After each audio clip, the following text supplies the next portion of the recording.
So bila bawa memang betul ada bunyi. Bunyi dia macam itulah. 1 minit hari ni. Sebelum tu kita check dulu. Nyala tak lampu biru ni? Ada. Okey, cun. Okey, kat sini. Kat depan saya ni. Lalang kat gudang ni saya nak tunjuk terus. Ini untuk tayar yang laku keras yang kami dah jual untuk saiz 17. Customer memang datang cari 2054517 dengan 2154517. Okey, kenapa tayar ni laku keras? Sebenarnya ada cerita dia. Cerita dia macam ni. Tayar ni sebenarnya saya bagi kat abang Wira pakai. Dia pakai 2054517. Sebelum tu dia pakai tayar lain. Lepas tu apa jadi? Dia datang, dia kata, bang, nak tukar bearing tayar. So, biasalah kan, sebelum tukar bearing tayar, kita check dulu. So, bila saya check, kita jack kereta dia, kita pusing tayar dia. Saya kata, bang, tak ada bunyi ni. Dia macam confused. Dia macam tak puas hati sebab orang kata bearing rosak. So, apa jadi?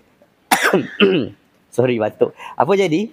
Saya test. Saya kata, tak apa bang, jom kita test lah. So, kita bawa masuk kereta dia, saya pandu. Dia duduk sebelah. So, bila bawa, memang betul ada bunyi. Bunyi dia, macam itulah. So, semakin laju, semakin kuat.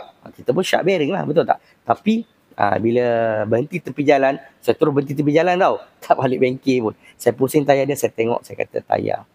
Dia kata, kenapa? Nombor satu, sebab tread wear dia. Saya kata, tread wear abang tinggi ni. Sebab tu, getah abang dah keras. Memang abang beli baru lagi, tapi tak sesuai.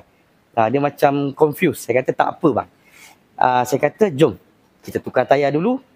Kalau tak hilang bunyi, abang jangan bayar. Berani tak? Tapi itu yang berlaku. So, apa jadi? Saya kata, bang, jom.